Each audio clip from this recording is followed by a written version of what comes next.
આજની આ ખાસ ચર્ચામાં તમારું સ્વાગત છે. જરા વિચારો, બળબળતી ગરમીનો સમય હોય અને તમારી પાસે ઇલેક્ટ્રિક ગ્રીડ કે આધુનિક ફ્રિજ જેવી કોઈ જ સુવિધા ન હોય, તો પછી ભૂતકાળમાં આપણા પૂર્વજો વસ્તુઓને ઠંડી કેવી રીતે રાખતા હશે? આ એક એવો સવાલ છે જે કદાચ અત્યારે વિચારવો પણ અશક્ય લાગે, કારણ કે આપણે વીજળી પર એટલા બધા નિર્ભર થઈ ગયા છીએ, ખરું ને? આજે આપણો સમાજ સંપૂર્ણપણે ઇલેક્ટ્રિક રેફ્રિજરેટર પર નિર્ભર છે. બસ એક બટન દબાવ્યું અને કામ પૂરું.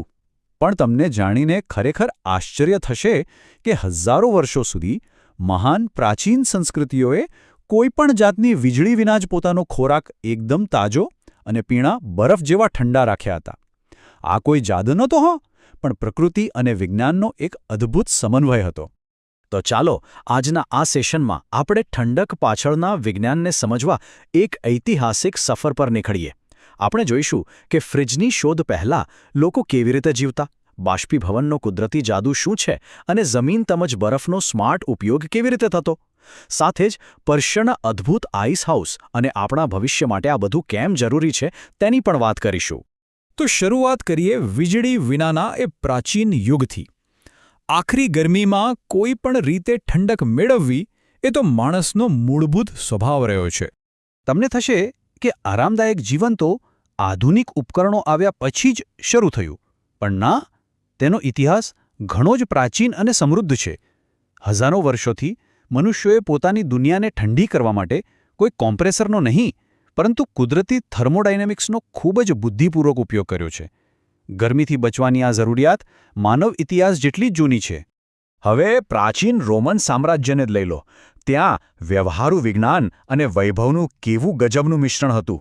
અમીર લોકોની મિજબાનીઓ માટે તો છેક પહાડો પરથી ખાસ બરફ લાવવામાં આવતો અને તેને ઇન્સ્યુલેટેડ આઈસ હાઉસમાં સાચવવામાં આવતો, જ્યારે સામાન્ય લોકો માટીના એમ્ફોરા નામના વાસણોના વિજ્ઞાન પર આધાર રાખતા. એટલું જ નહીં, રોમન પબ્લિક બાથ એટલે કે જાહેર સ્નાનગૃહો એ સમયે ગરમીથી બચવા માટેના ખાસ સામાજિક કેન્દ્રો બની ગયા હતા. હવે વાત કરીએ બાષ્પીભવનના જાદુ વિશે. આ કદાચ પ્રાચીન સમયની સૌથી સરળ અને સૌથી વધુ પ્રચલિત ઠંડક પદ્ધતિ છે. વિજ્ઞાનની ભાષામાં તેને એડિયાબેટિક ઇવેપોરેટિવ કૂલિંગ કહેવાય છે. સરળ શબ્દોમાં કહીએ તો આ એક એવી પ્રક્રિયા છે જેમાં જ્યારે પાણીની વરાળ બને છે ત્યારે તે બાકી રહેલા પાણીમાંથી ગરમી ખેંચી લે છે. પરિણામે કોઈપણ બાહ્ય ઊર્જા વિના તાપમાન કુદરતી રીતે જ ઘટી જાય છે. સૌથી મજાની વાત તો એ છે કે જ્યારે આપણી ત્વચા પરથી પરસેવો સુકાય છે અને આપણને ઠંડક મળે છે, ત્યારે પણ બરાબર આ જ સિદ્ધાંત કામ કરતો હોય છે. પ્રાચીન ઇજિપ્તવાસીઓએ તો હજારો વર્ષ પહેલાં ઝીર પોટ સાથે આ પ્રક્રિયામાં મહારત હાંસિલ કરી લીધી હતી. આમાં થતું શું? એક નાના માટીના વાસણને મોટા વાસણની અંદર મૂકવામાં આવે, બંને વચ્ચેની જગ્યામાં રેતી ભરીને તેમાં પાણી રેડાય અને પછી ગરમીને દૂર ખેંચવા માટે તેને ભીના કપડાથી ઢાંકી દેવામાં આવે. બસ, આ એકદમ સરળ પદ્ધતિ રણની ભયંકર ગરમીમાં પણ ખોરાક સાચવવા માટે એક મસ્ત ઠંડુ વાતાવરણ ઊભું કરતી. એ સમયે રણમાં પણ તાજા ફળો ખાવા મળવા એ કોઈ જાદુથી કમ નહોતું. આ વિજ્ઞાનનો એક બીજો ઉત્તમ નમૂનો આપણે ભારતીય ઉપખંડમાં સિંધુ ખીણની સંસ્કૃતિમાં જોઈ શકીએ છીએ. આ 4000 વર્ષ જૂનું ટેરાકોટાનું સુંદર વાસણ જુઓ, જેને આપણે સુરાહી કહીએ છીએ. આને ચલાવવા માટે શૂન્ય વીજળીની જરૂર પડે છે. તે ફક્ત માટી અને પાણીના અદ્ભુત તાલમેલથી પાણીને અમૃત જેવું મીઠું અને ઠંડુ બનાવી દે છે. આ સુરાહી માત્ર પાણીનું તાપમાન 5થી 10 ડિગ્રી સેલ્સિયસ જેટલું ઘટાડીને તેને 15થી 25 ડિગ્રીની વચ્ચે જ નથી રાખતી, પણ તેના સ્વાસ્થ્ય માટેના ફાયદા પણ જબરદસ્ત છે. માટી કુદરતી રીતે આલ્કલાઇન હોવાથી તે પાણીના પીએચ સ્તરને સંતુલિત કરે છે. ઉપરાંત તે પાણીમાં કેલ્શિયમ, મેગ્નેશિયમ અને આયર્ન જેવા જરૂરી તત્વો ઉમેરે છે. અને હા, સૌથી મોટી વાત તો એ છે કે આ પદ્ધતિ 100% બાયોડિગ્રેડેબલ અને પર્યાવરણને અનુકૂળ છે. જ્યારે આપણે આ પ્રાચીન પદ્ધતિઓની સરખામણી આજના આધુનિક ફ્રિજ સાથે કરીએ ત્યારે તફાવત એકદમ સ્પષ્ટ થઈ જાય છે.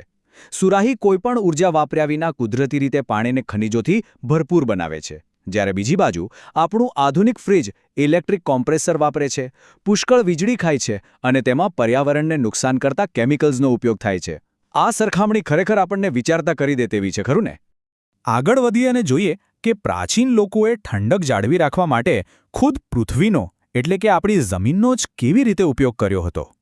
તમે નોંધ્યું હશે કે જમીનની સપાટી પર ભલે ગમે તે ઋતુ હોય પરંતુ ભૂગર્ભ ભોંયરાઓ આખું વર્ષ કુદરતી રીતે 10થી 14 ડિગ્રી સેલ્સિયસનું સ્થિર તાપમાન જાળવી રાખે છે.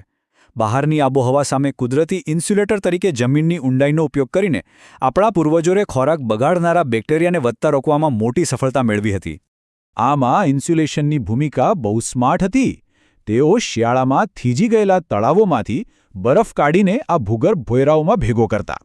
પછી એ બરફને સૂકું ઘાસ અને લાકડાના વહેરના જાડા સ્તરોથી એકદમ ચુસ્ત રીતે પેક કરી દેતા.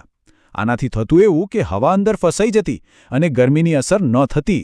વિચારો, આ રીતે સંગ્રહેલો બરફ ઉનાળાના આકરા મહિનાઓ સુધી એવો નેવો રહેતો. આ ઉપરાંત તેઓ ખોરાકના કન્ટેનરને પેક કરીને બર્ફીલી નદીઓમાં ડૂબાડી દેવાની સ્માર્ટ રીત પણ વાપરતા. હવે આપણે પ્રાચીન રેફ્રિજરેશન એન્જિનિયરિંગના સૌથી ઉચ્ચ અને અદ્ભુત શિખર પર આવી ગયા છીએ. પર્શિયન યાકચાલ. ઈસવીસન પૂર્વે 400 જેટલા જૂના સમયમાં બનેલી આ સિસ્ટમ વિશે સાંભળીને તમે દંગ રહી જશો. આ કોઈ સામાન્ય બરફઘર નહોતું. તે રણની બરાબર મધ્યમાં જાતે જ બરફ બનાવતું હતું. આ આખી સિસ્ટમના 3 ભાગ હતા.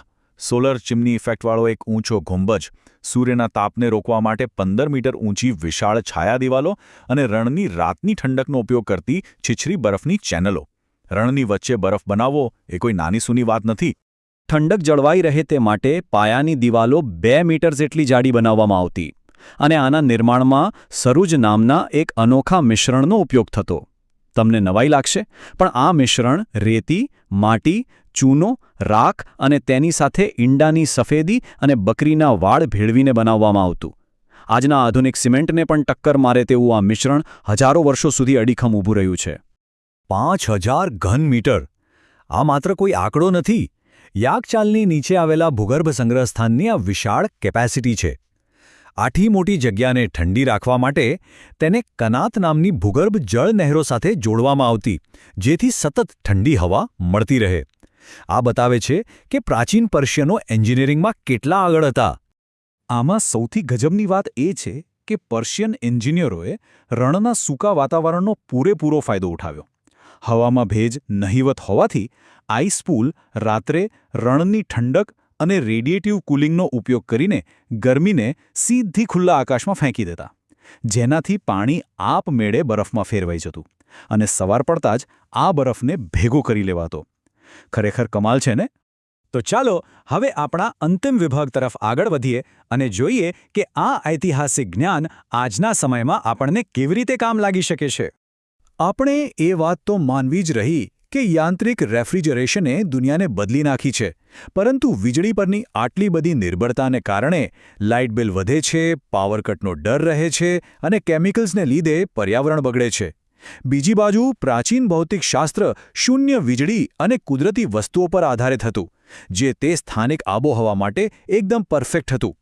આ જૂની પદ્ધતિઓ માત્ર ઇતિહાસ નથી, પણ આપણા ભવિષ્ય માટેનો રસ્તો પણ બતાવે છે. તો અંતમાં એક વિચારવા જેવો પ્રશ્ન એ છે કે શું આપણે આ શૂન્ય ઊર્જા અને શૂન્ય ઉત્સર્જનવાળી સ્માર્ટ પદ્ધતિઓને આપણા આજના આધુનિક ઘરોમાં પાછી લાવી શકીએ?